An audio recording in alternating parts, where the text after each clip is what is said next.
Love reading number 75.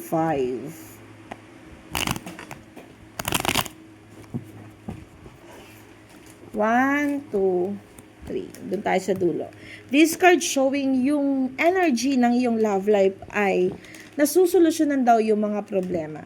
May mga konting sigalot, pero this card showing kasi parang sa ngayon hindi ka pa nabibigo, hindi pa napapatunayan yung mga confused na tumatakbo sa isipan mo. Sabi dito sa cards na yung naging partner mo daw, may konting sigalot or sabihin na natin nakaranas ng masakit or mayroon pang unfinished business, parang ganon, no? Kasi nakikita ko dito sa cards na naranasan niya na yung parang yung paghahabol or something na may isang pinagdaanan na relasyon na hindi naging successful.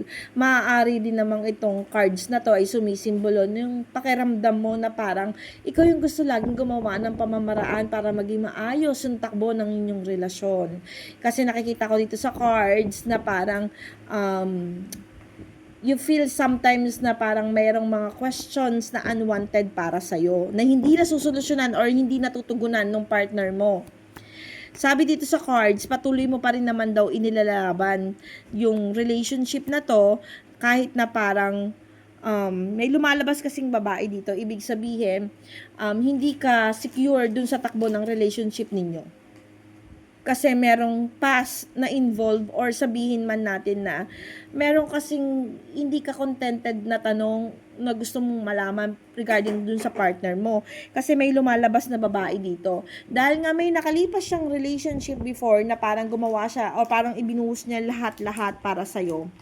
Para dun sa relationship na yon, hindi ma-clarify sa'yo kung tapos na ba dun yung partner mo? Or sabihin na natin na meron pa ba siyang nararamdaman para dun sa nakalipas niya.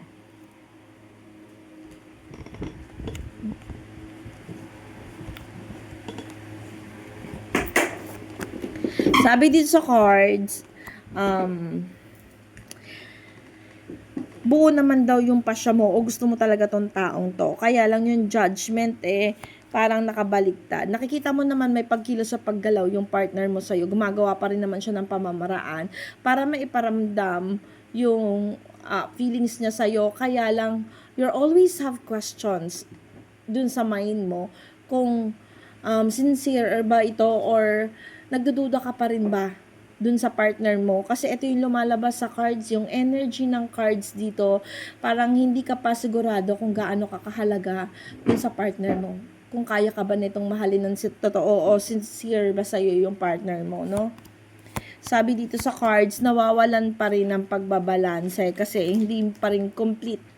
Hindi ka pa panatag. Wala pa yung security na ikaw talaga.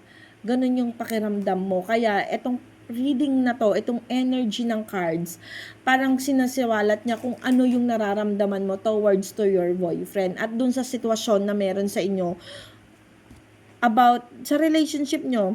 Kasi nakikita ko dito yung pagsuko pa rin.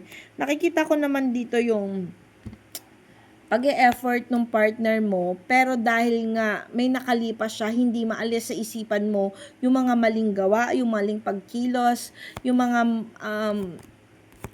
yung you feel parang kulang ng strength yung takbo ng relationship. May mga questions kasi meron pa rin hinahanapan mo pa rin ng pagkilos at paggalaw yung partner mo kahit na meron naman na ginagawa.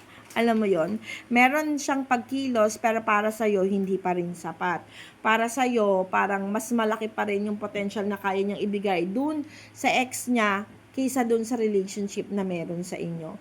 This card showing kasi you need to make, nawawala ng guidance to universe kasi ayaw mo pang tabunan kung ano yung nakalipas ng partner mo. You're still confused kung ikaw ba talaga yung mahal nitong taong to. Or nandun pa rin siya. Naka-stagnant pa rin siya dun sa nakalipas niya. Blindfold ito.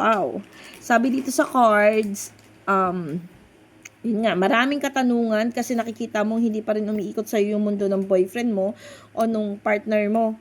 Nawawalan pa rin ng pagbibigayan pero This card showing kailangan lang maging vocalize. Kailangan lang ipaalam mo yung totoong nararamdaman mo dun sa partner mo. Kasi in the end, yung nararamdaman mo, magkakos kasi ito ng betrayal, no? Nandun pa rin yung katanungan na hindi kayang sagutin. Hindi mo talaga masasagot to. You need to open. Kailangan maging open ka kung ano yung nararamdaman mo dun sa partner mo para magawan to ng solusyon. Kaysa mas lumaki pa yung problema na kakaharapin nyo. Kasi kung magmamahal ka dun sa partner mo, tapos parang alanganin ka kasi hindi mo sure kung gaano kakahalaga dito sa taong to, hindi mo mabibigay yung fulfillment dun sa partner mo. Nakikita ko dito, laging may boundaries, lagi kang takot. Takot ka na maibigay mo yung 100% mo kasi hindi mo nakikita o na-appreciate yung partner mo.